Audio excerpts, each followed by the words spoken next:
เราจะหนักไปทางก่อนนี่ก่อน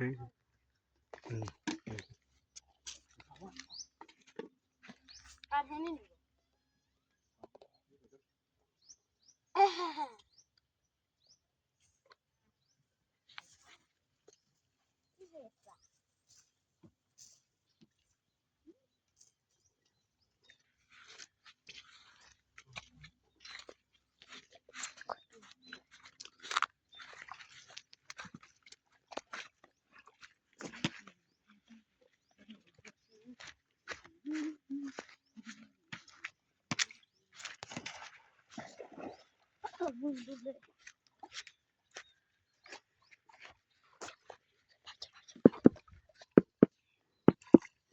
ได้เป็นได้เนาะ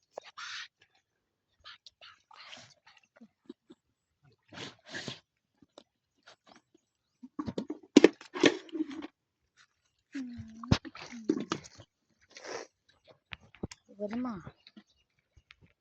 ปลาโหลดกินบ่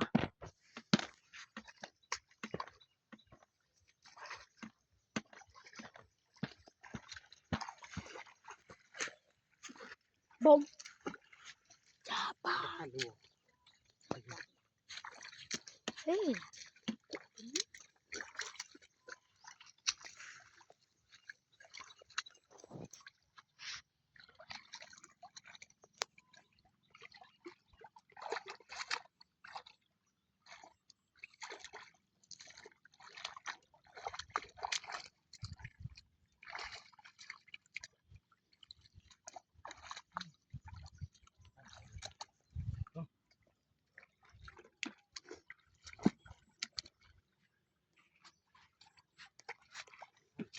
เด้อที่โวยนั่นลงขยะเนาะก็โกดติดมันน่ะโกดนี่เนี่ยทำมันดอกทำมันดอกเดี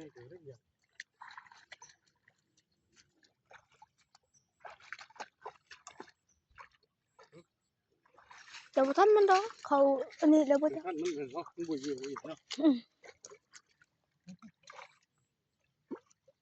อันนี้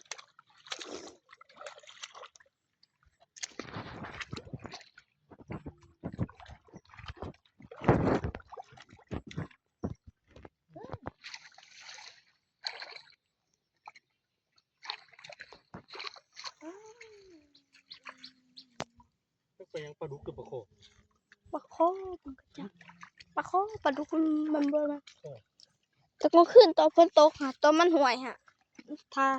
มีแต่ปลาบืนตอนตะคืนจะมีปลาบืนได้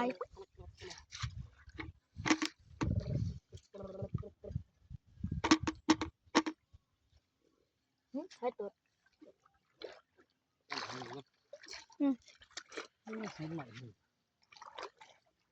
ตัวชิบันอยู่ใส่ตอนบอลโดกอยู่แล้ว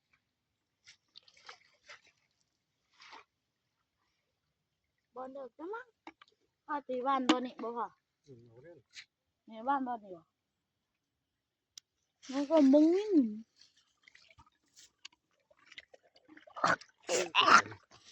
ตัวใหญ่ลูกเนาะหรือบ่ไหวเนาะครับมันไหวต้องพอแล้วมันไหวปลาดุกมันหมุนดินปลาดุกแต่หมุนดินบ่จ้ะ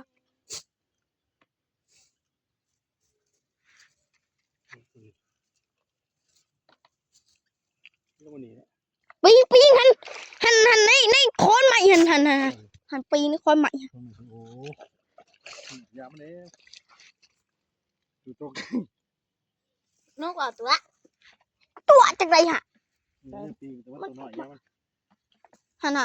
หันกระดึบด้วยหันปีฮะนี่มันสิกินเดือดมึงฮะกินมันแบบนี้เนาะเห็นแล้วขึ้นเสียบไม่นี่เสียบไม่เสียบไม่เสียบมัน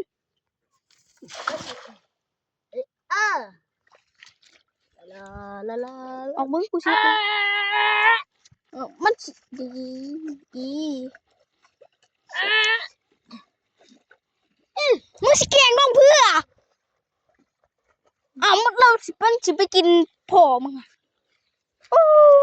มันตาย มดดิกะ มันตายแล้ว มันบ่ตายถึงนั่นแล้วมันเพื่อนแบบเพราะว่าแกงมันลงอ่ะ ตายแล้วปลามันเข่าเลยบ่นี่กูว่าเคยว่าบ่มีปลา มีบ่ เพราะว่าไม่มันไปนับบ่อิ่วนี่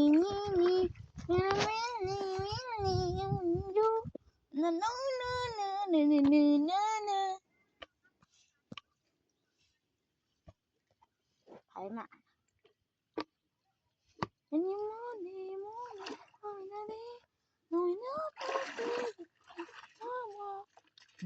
ไหลเฉยไหลได้นี่ใคร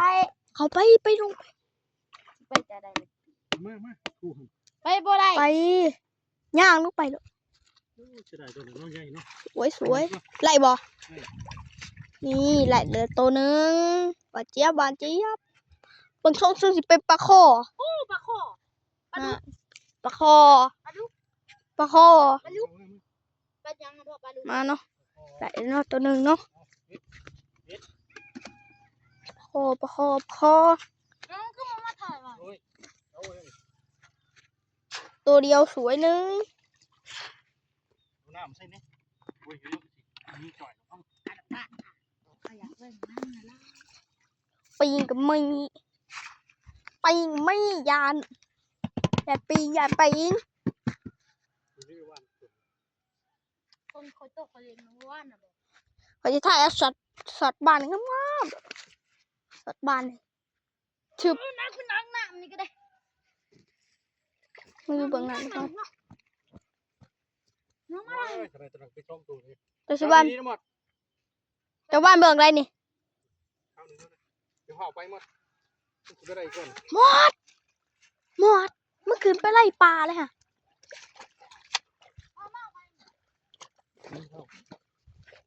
เดี๋ยวถิ่นรถไป ไม้ที่สองเนาะเงียบไปก่อน บึ้งบอกให้ได้มาเมื่อก็ไม่ได้มาหมด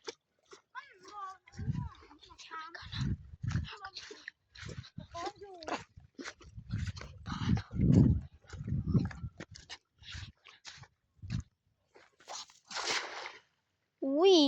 สวย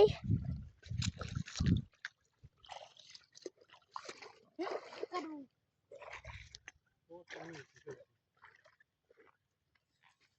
เป็นนกปลาเค็ง เป็นหัวปลาซิบบี้ด้วยเนาะ ปลาดุกนี่ปลาดุก อุ้ยปลากัก เดี๋ยวเก็บออกนี่เด้อ ปลากะเลยนี่ โคกักเดี๋ยว30,000 อันนี้น่ะมัน วันปลาโคกักยังอันนี้ซื้อมา10,000แท้อันนี้ เลี้ยงปลากับ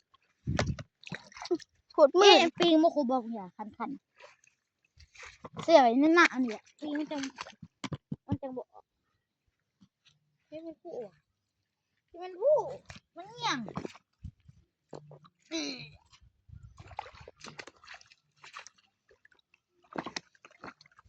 เบิ่งเนอว่าสิมีคนเนาะว่าเบิ่ง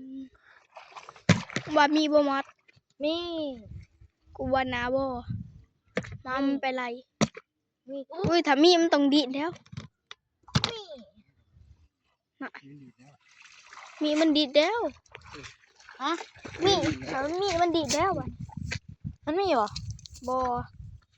บ่มีสิ ไหลน้ำไม้หันนะไม้หันมันสิอันนี้มันไปนี่ไม้หันแหละมันสิงะ หุยมันได้อยู่ ไปกันหมด ข่อยว่าไม้ตัวละมัน ป สิ ลา ละ มันมาหามันได้ หันลุงบูไก่สะไก่อันนะไก่เท่านั้นแหละมันสิมักบืนมันสิบืนออกจากอันนี้ โอ้ยยากตัวกู จากลุม ไปหันโตไกลกูนี่นะนี่หัน จะลงมาเบิ่งวะ เออนี่ไปหน่อยต้อง ไม่มันบ่จักเนาะมันดี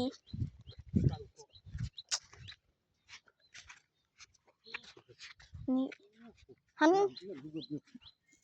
หันแดดเท่านั้นแหละเขาบอกอย่ามันบืนขึ้นค่ะมันสิบืนขึ้นเท่านี้มันน้ำตื้นมันบ่มีน้ำมันตื้น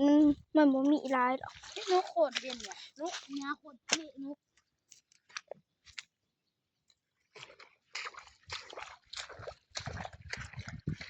แต่บ่มีนะ เพื่อนเป็นเด็กขยะ เบิ่งเนาะไม้สาก ไปบ่ได้ สิมีอี ยาก ก แบ แล้ว บนี้ เบิ่งสากสวยๆปั๊บอื้อหือ ออกไม้ บานสวย ต่อไม้แล้ว ใช่ปะตายลูก อันนี้ไปหมอหมอ ออกจ้ะ อุ้ยมีบ่ได้ มีว่า อู้ ว่ามี มี รู้จักว่ากินมีมั้ง เขาว่าบ่ท่องเขา ว่ามี อู้โอ้ตื่น นี่อยู่แล้วลูกไปเป็นอะไรอย่างนี้ อู้บ่มีมีดินเดียวปะนี่มีเด็กมีดินเดียว เข้าอย่างนี้ผม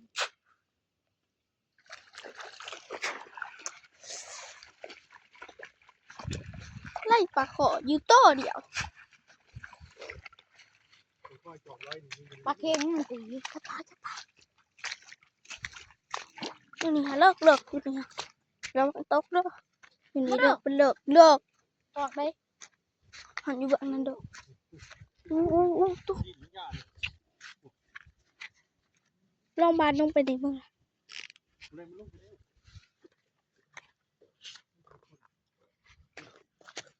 ค่อย กล้วยแบบไหน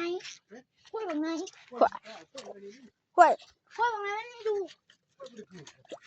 ไม่ได้ปลูกป้ากินอ่ะ โอ้จักแมนหรือบ่ แม่ บ่แมนแม่นหรือบ่กล้วยพุ่นน่ะกล้วยมันได้ไปเบิดอ่ะกล้วย